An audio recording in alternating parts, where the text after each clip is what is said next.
안녕하세요. 7월 30일 이사야서 51장 9절로 16절 간구와 응답입니다. 선지자는 조속한 구원을 간구합니다. 선지자의 기도에 대해서 여호와께서는 격려하시며 구원의 약속을 다시 한번 보장하십니다. 본문을 함께 읽으며 살펴보겠습니다. 9절, 11절 먼저 읽겠습니다. 여호와의 팔이여 깨소서 깨소서 능력을 베푸소서 옛날 옛시대에 깨신 것 같이 하소서 라합을 점이시고 용을 찌르시니가 어찌 주가 아니시며 바다를 넓고 깊은 물을 말리시고 바다 깊은 곳에 길을 내어 구속받은 자들을 건너게 하시니가 어찌 주가 아니시니까 여호와께 구속받은 자들이 돌아와 노래하며 시온으로 돌아오니 영원한 기쁨이 그들의 머리 위에 있고 슬픔과 탄식이 달아나리이다. 지금 선지자는 바벨론의 압제, 그 고통 속에 신음하는 이스라엘 백성들을 건져 달라고 여호와를 향해서 간곡한 부르짖음의 기도를 하고 계신 것입니다. 선지자의 심정이 얼마나 절박한지요. 깨소서 깨소서 두 번을 반복하고 있는 것이죠. 여호와의 팔이여 깨소서 능력을 베푸소서. 하나님이 영이시죠. 팔이 없으십니다. 이것을 신인동용론적 표현이라고 합니다. 하나님의 팔은 일하시는 팔이죠. 그 팔이 의미하는 바는 능력입니다. 그래서 팔과 능력은 동일한 의미인 것이죠. 인간의 역사에 이제 직접 개입하셨으면 하는 것입니다. 하나님 직접 오셔서 이 상황을 좀 정리해 주십시오. 섭리해 주십시오. 다급한 기도죠. 선지자의 기도 가운데 옛적에 여호와께서 이스라엘의 역사에 직접 개입하신 한 사건을 소환하고 있습니다. 그것을 기도하면서 다시 붙드는 것이죠. 출애굽의 역사, 그 역사를 일으키신 여호와께서 이제 바벨론의 역사 또한 일으켜 주십시오라는 간절한 기도인 것이죠. 선지자는 믿음에 근거해 있습니다. 과거 하나님께서 크신 능력의 팔로 행하신 일을 이루신 것을 믿는 것이죠. 그리고 지금도 그 일을 다시 우리에게 이루어 달라고 구하시는 것입니다. 라합은 애굽의 시적인 이름입니다. 용도 역시 히브리어로 악어와 동일한 의미입니다. 다른 것은 악어로 번역되었는데요. 이 악어는 애굽을 지명할 때 사용된 적이 많이 있습니다. 출애굽 시 하나님께서 강한 동풍으로 홍해를 말리셨죠. 그래서 그들은 마른 땅처럼 바다 가운데를 건너게 하신 사건이 있습니다. 그것을 기억하며 이제 바벨론을 그렇게 하나님의 팔, 하나님의 능력으로 행해 주십시오 라고 기도하고 있는 것이죠. 구원의 사건은 하나님의 전적 은혜 없이는 이루어질 수 없습니다. 이것을 우리는 분명히 알아야 합니다. 하나님의 능력에 의지해서 오직 우리가 기도할 때 하나님께서 응답하실 때 구원의 사건은 가능해지는 것이죠. 라합을 점이시고 악어를 찌르신 하나님, 홍해를 말리신 하나님, 이스라엘에게 자유를 주신 출애굽의 하나님 아니십니까? 라고 선지자가 하나님께 묻고 있는 것입니다. 그렇게 반문하며 왜 우리를 바벨론의 역사로 구원하지 않으십니까? 간절히 구하고 있는 것입니다. 그리고 이어서 결과로 빚어질 일을 놀랍게 믿음으로 먼저 고백하는 것입니다. 결과는 무엇입니까? 노래하며 영원한 기쁨과 즐거움을 얻게 될 것이다 라고 고백하는 것이죠. 영원한 기쁨이 그들의 머리 위에 있고 라고 하는 이 본문의 동사는 미완료형입니다. 반면에 슬픔과 탄식이 달아나리이다 에서 동사는 오히려 완료형입니다. 원문이 그렇다는 것이죠.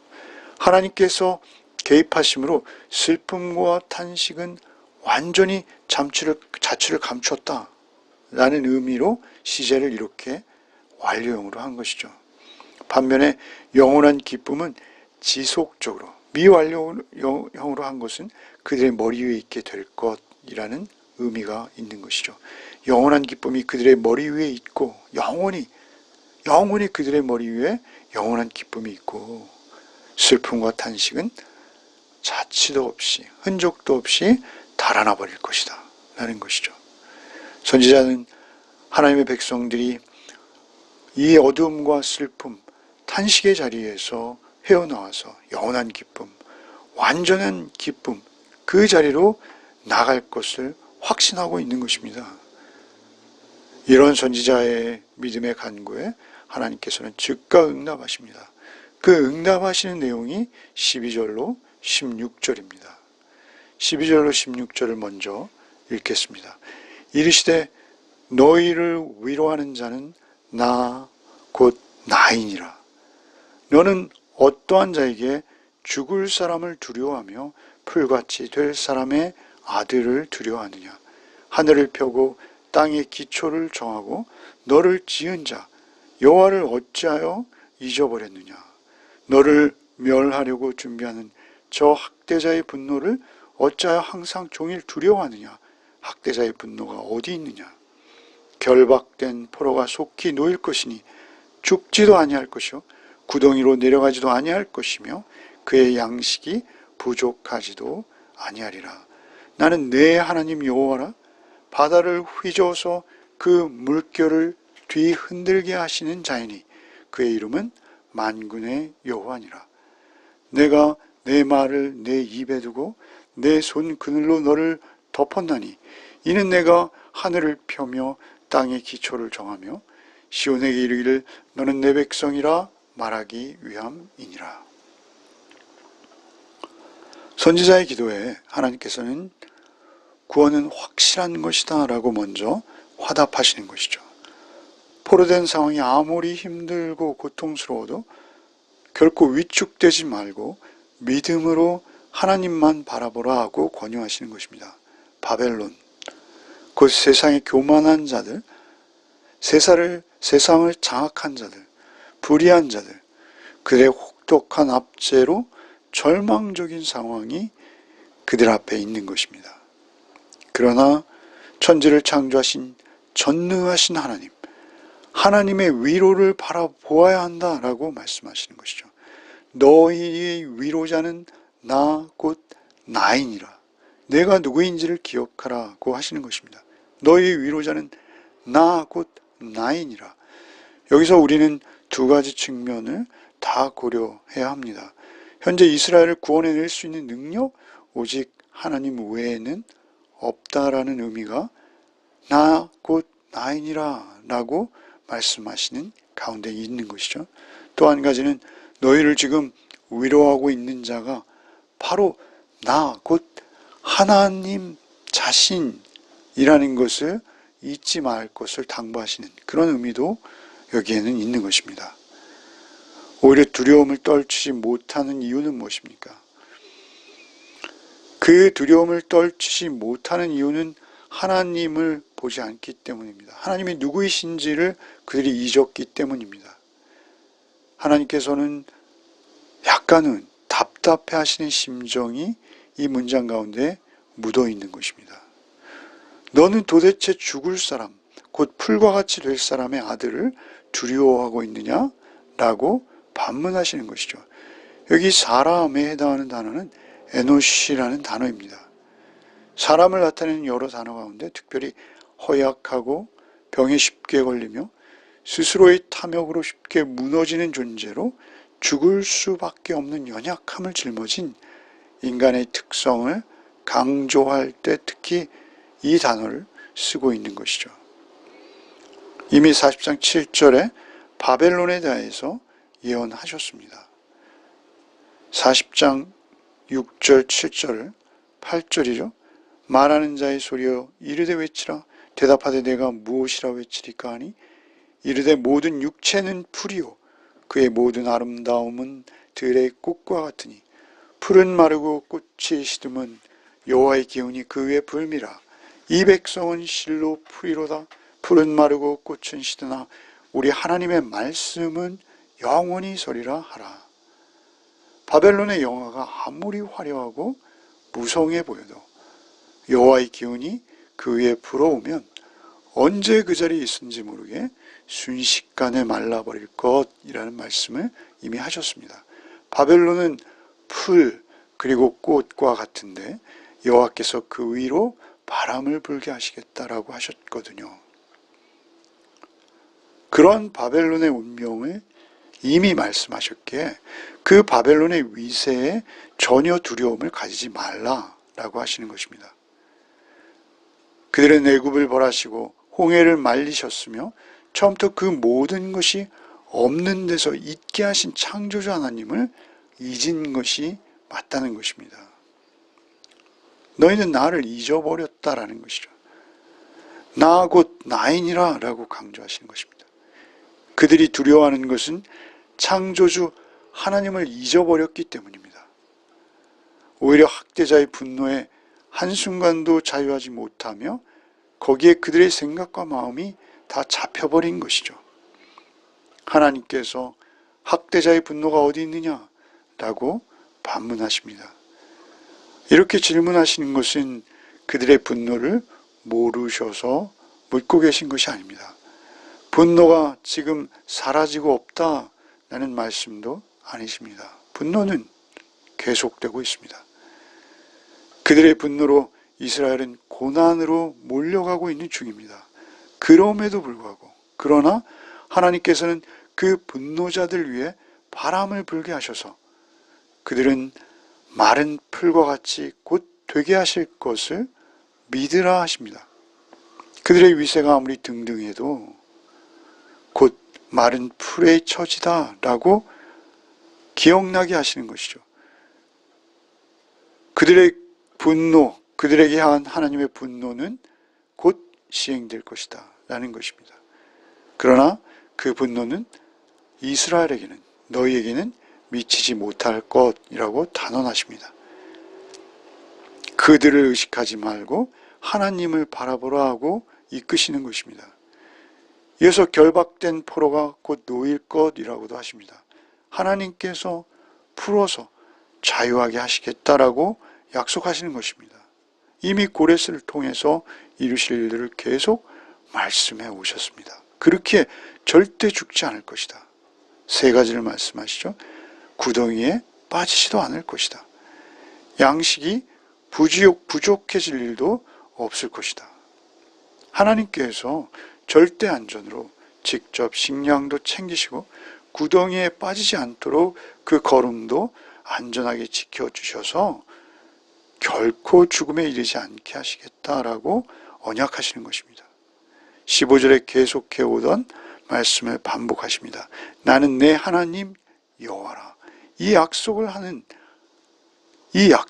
주체가 내 하나님 여호와라. 하나님의 두 이름을 나란히 말씀하시는 것이죠. 너와 나는 특별한 관계인데 그 관계는 나와 맺은 관계다라는 것을 강조하시는 것이죠.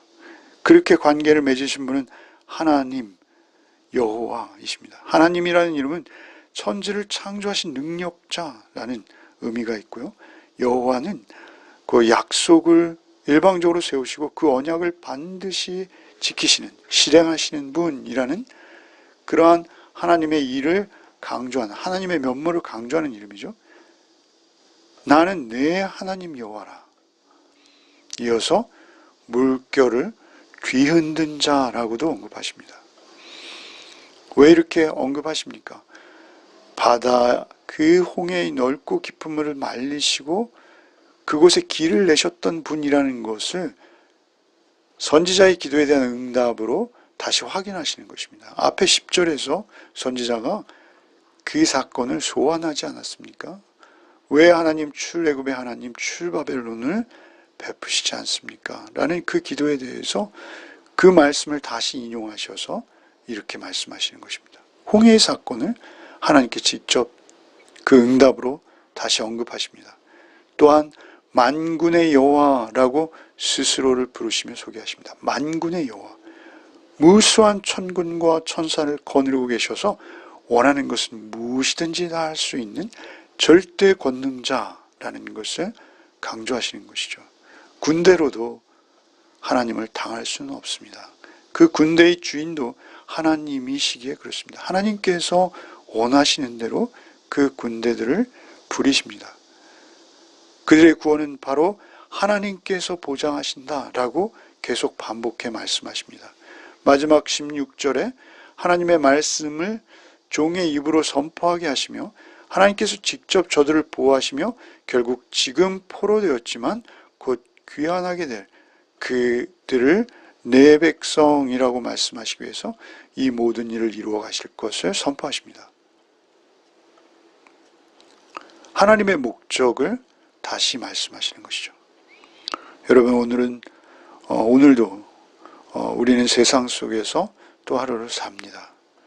세상의 위세에 눌릴 때가 있습니다. 두려움이 우리를 수시로 엄습할 때가 있을 수 있습니다.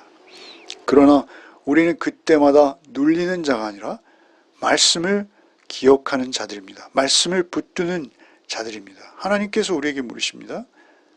나는 나다. 내가 하나님 여호와다. 라고 우리에게 그 음성을 들려주시기 원하십니다. 세상의 사람들을 두려워하며 그들을 의지하지 말라는 것입니다. 하나님만 의지하고 하나님의 음성을 들으라 하십니다. 우리는 세상을 살아가며 날마다 부딪히는 심각한 상황 속에서도 이 질문을 놓치지 말아야 합니다. 하나님께서 우리에게 늘 물으십니다. 나는 나고 너희의 위로자는 나 곧 나이니라. 오직 두려움 없이 나를 사랑하사 나를 하나님 만나게 하시고 지금까지 하나님 안에서 인도하셨다라는 사실을 우리는 기억하고 늘 하나님만 의지해야 할 것입니다. 하나님을 온전히 의지하는 오늘 하루가 되시기를 바랍니다. 함께 기도하겠습니다. 코로나19로 또 세상의 무서운 변화의 속도로 인해서 우리가 두려움에 빠지는 순간이 얼마나 많은지요. 오직 주님 한 분만을 바라보기 원합니다. 놀라지도 말고 두려워하지도 말 것은 주께서 나와 함께 하시기 때문입니다. 임을 잊지 않게 하여 주옵소서. 천지를 만드신 창조주 하나님이실 뿐만 아니라 나를 사랑하셔서 나를 구원하시기 위해서 오늘도 성령으로 나를 찾아오셔서 몸소 말씀을 들려주시는 하나님만을 신뢰하는 하루가 되게 하여 주옵소서. 주님을 잊지 않고 주님만을 높이며 주님께서 주시는 즐거움과 기쁨으로 또 하루를 살아내게 하여 주옵소서. 오직 성령께서 오늘 하루의 삶도 홀로 우리를 인도해 주시기를 원하올 때 예수 그리스도 이름 받들어 기도하옵나이다. 아멘.